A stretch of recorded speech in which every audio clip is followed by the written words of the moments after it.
From crazy $10,000 fines for illegal necklines to pro female golfers wearing too spicy outfits. These are 10 female golfers who were banned for breaking dress code rules. There was always something about the way she walked onto a course that made people stop. Not because of her swing, though that was sharp enough to earn her wins at the highest level, but because of everything else. The outfits, the confidence, the look. Golf Digest once wrote that just about everything Natalie Gulbis wore during LPGA events would fail the dress code of just about all clubs. And she wore it anyway, every single week, with her own Adidas clothing line backing her up. That alone was enough to split the golf world in half. Conservatives saw sport being disrespected. Fans saw something the game had never quite seen before. But things got real in the summer of 2004. Right before the US Women's Open, Gulbis dropped a 2005 swimsuit calendar, timed perfectly to coincide with one of the sport's most prestigious events. The USGA did not take it well. They formally banned the calendar from being sold at any of the event's merchandise tents, calling it inappropriate for the setting. Which is interesting because the LPGA publicly supported the calendar launch. Gulbis herself fired back through Sports Illustrated, saying it was pretty mild, with only about 4 actual swimsuit shots in the whole thing. That wasn't the end of it. Later that same year, she appeared in FHM, a men's magazine, which sent another wave of outrage through golf's more traditional circles. Then in 2012, she posed for Sports Illustrated's swimsuit edition in nothing but body paint, a shoot that took 12 hours to complete and generated another round of headlines. And again, the LPGA stood behind her. When she retired, Gulbis addressed every single controversy in one statement.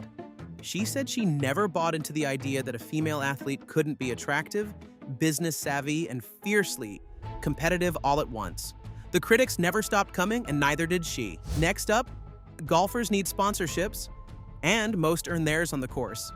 Rawson, meanwhile, had a different approach, and it drove the traditionalists absolutely crazy. She arrived on the LPGA Tour as something golf had never quite figured out how to handle. A former runway model who had walked for Chanel and Escada, turned legitimate professional golfer, and had zero intention of leaving one world behind to fit into the other. From day one, her outfits announced that. She even co-designed a collection with J. Lindeberg, the Swedish fashion house already known for pushing boundaries in sportswear. And she pulled influences directly from runway shows and fashion magazines. The results were exactly what you'd expect. Sleek, form-fitting, bold. Flowing skirts, oversized visors, cuts that had no business being on a golf course according to anyone who'd spent decades at a private club. And that was precisely the problem. Golf Digest pointed out what the conservative crowd had been, muttering for years that outfits like Rawson's would fail the dress code at virtually every traditional private club hosting these very tournaments. The LPGA itself never flinched, but the clubs, the purists, the columnists, oh, they had plenty to say. Then came 2009. She was ranked 104th on the tour's prize money list, and yet she was signing GoDaddy commercials, a brand that built its entire identity on provocative, in-your-face campaigns, while also being featured in Golf Digest video series under the title Golf's Sexiest Shots. Critics lost it. ESPN ran a full E60 profile asking the uncomfortable question, was her image outpacing her game? And was that actually a problem? Rawson's answer more or less was no, that there was no reason high fashion couldn't belong on a golf course. The sport's gatekeepers disagreed. She kept showing up anyway, every single week, in outfits they couldn't officially ban, but absolutely hated. Up next, it's early 2017, and this girl stepped onto the course at the HSBC Women's Champions Tournament in Singapore, wearing a collarless Nike racerback top and a skirt short enough to make traditionalists genuinely uncomfortable. Golf Digest ran a piece praising it, calling her one of the few players who actually looked like an athlete rather than someone dressed for a country club luncheon.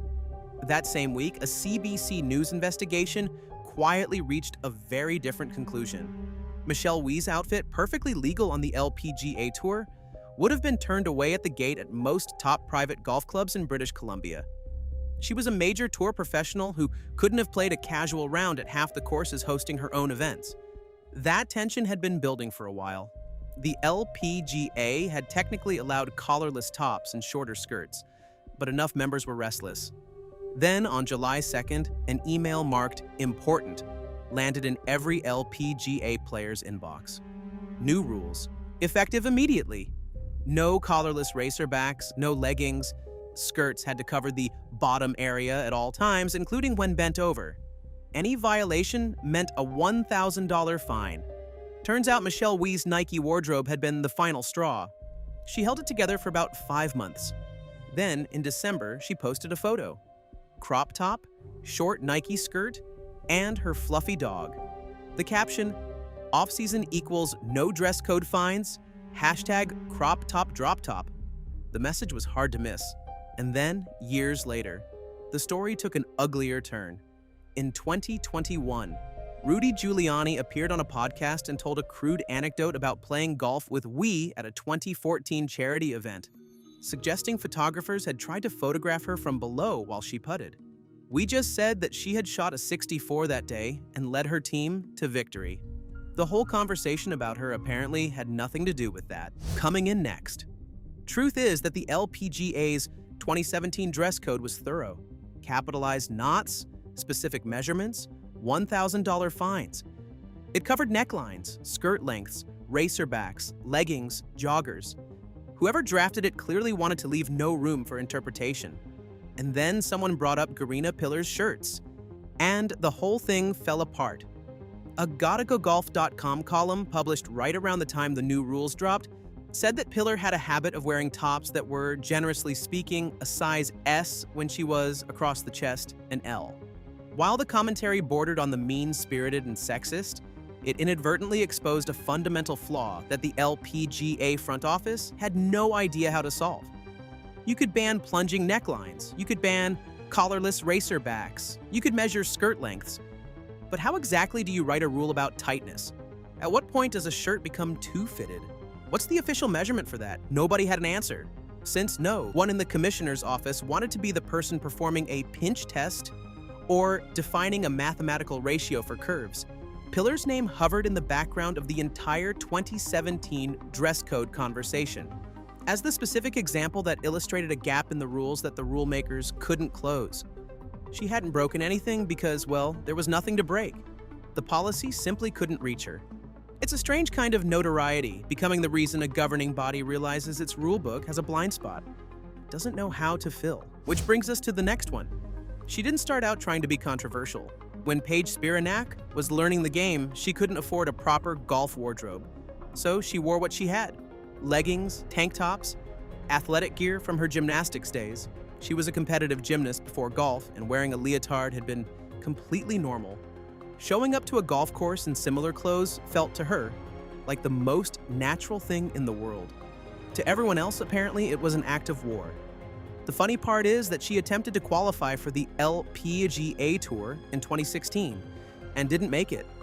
So technically, she was never subject to LPGA rules at all, which made it especially bizarre when the LPGA dropped its 2017 dress code update, and Paige Spiranac's name became one of the loudest in the conversation. She hadn't prompted the rules, she wasn't even on the tour, but she had opinions, and she published them in Fortune magazine. She called the dress code a form of slut-shaming, argued that a ban on plunging necklines would punish curvier, fuller-figured women far more than anyone else, and said the LPGA was strangling the growth of the women's game. The op-ed went everywhere. She never stopped. In 2025, she posted a reel at a course in a cropped ivory top and a gray miniskirt with the text, "We have a dress code here," cutting to this funny meme. Another Instagram photo in a skin-tight, open-back one-piece got people furious again. Her response, "People are so mad about this outfit. The funny part is I really thought it was one of my more conservative looks." She'd also tested her own theory in the opposite direction, wearing a polo and long shorts, and announced the results without hesitation. "I played like shit today." Next up, there was never a moment when a referee pulled Charley Hull aside and told her she was dressed inappropriately. On paper, she had done nothing wrong. And yet, from almost the moment she arrived on tour, the way she dressed made a certain type of golf fan quietly uncomfortable. It wasn't that she was wearing anything scandalous, it was more that she looked like someone who had wandered in from a completely different sport. Bright colors, pleated skirts, form-fitting cuts, oversized scrunchies that had no business being near a golf course according to anyone who'd spent the last 40 years in khakis. She once said she liked to look sporty but stylish and wanted clothes that accentuate my figure. That's not exactly controversial in most settings. In golf, it was enough to raise eyebrows. When the LPGA's 2017 dress code landed, Hull was one of the first players to say something publicly. She noted that the banned items, plunging necklines, leggings, short skirts, weren't things she personally wore, so the rules didn't affect her directly. But she thought it was a shame. She pointed to Jason Day wearing tracksuit bottoms and high-top trainers at the Open that same year, and said that was exactly the kind of look that would bring younger people into the sport. Golf, she argued, needed to be more original and athletic. The industry eventually caught up with her. In early 2024, Hull left her previous clothing deal and signed with Malbon Golf, a Los Angeles streetwear brand built specifically as a rejection of everything stuffy and traditional about golf fashion. Stephen Malbon himself said he'd first noticed her at a tour event, wearing Gucci sunglasses and cut-off denim, and that she was someone clearly comfortable showing off the body she worked so hard at. Hull's take on the deal was simpler. Malbon wasn't a typical golf brand, and that was exactly why she wanted in. Up next, this one started with a dirty look in a locker room. Around 2010, Sandra Gal showed up to a Palm Springs country club for a casual round. A woman spotted her shorts, visibly disapproved, and went straight to report her. Gal was told to change. The shorts that were perfectly acceptable during LPGA events were suddenly a dress code violation the moment she walked in as a paying guest. The rule apparently only applied to her when nobody was watching on television. That double standard stuck around. At nearly 6 feet tall with legs that drew constant attention, Gal was one of those players whose proportions made short skirts read differently than they did on anyone else. Golf Digest specifically named her, alongside Michelle Wie and Paula Creamer, as one of the tall, long-legged players whose outfits were quietly making LPGA officials uncomfortable. Note that she wasn't really doing anything the rulebook prohibited. It was her body making the rulebook feel inadequate. When the 2017 dress code came down after the US Women's Open, Gal told Sports Illustrated she disagreed with most of it. The only item she could get behind was the ban on low-cut tops. And even that, she said, had never really been a visible problem. Short skirts had been standard in tennis for decades without destroying the sport's credibility, she pointed out. Racerbacks looked great. Women athletes should look like athletes. Her argument? Play good golf and trust the players to dress themselves. Next up, anyone who'd watched Lexi Thompson play in recent years had seen exactly the kind of athletic style now sitting squarely in the crosshairs. Short, structured skirts, fitted racerback tops, the kind of gear that looked like it belonged on a tennis court as much as a fairway. She wore it well, and she wore it constantly. That was apparently part of the problem. Thompson's public response to the 2017 rules was pretty measured at first.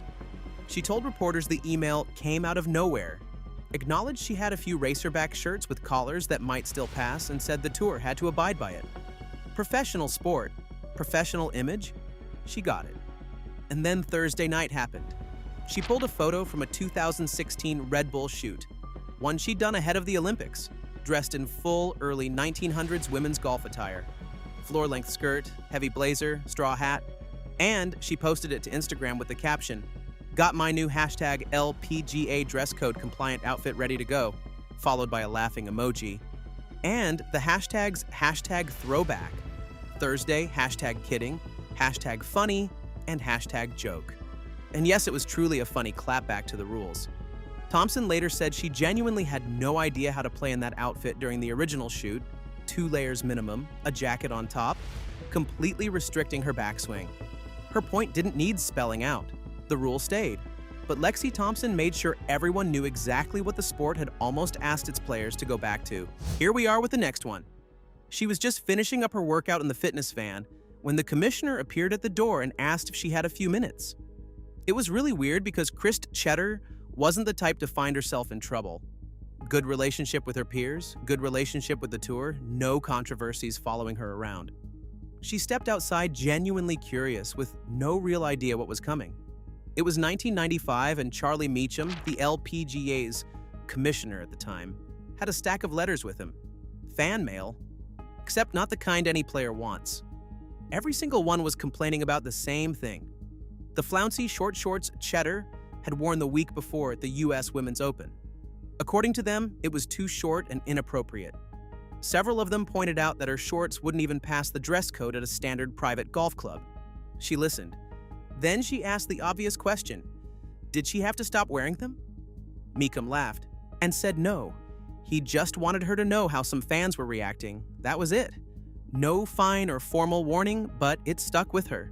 2 decades later, when the LPGA rolled out its sweeping 2017 dress code overhaul, Cheddar wrote publicly about that 1995 moment and made her position. Players are professionals. They know where their own lines are. Coming in next. The LPGA in 1976 was in trouble. Prize money was embarrassing. The US Women's Open winner took home just over $9,000 that year, while the men's winner pocketed $42,000. Commissioner Ray Volpe knew something had to change, and he had a very specific idea about what that something was. He called a young Australian with 2 tour wins and a face that stopped people in their tracks. Her name was John Stephenson, and Volpe had a proposal: become the face of a new-look LPGA. Stephenson agreed.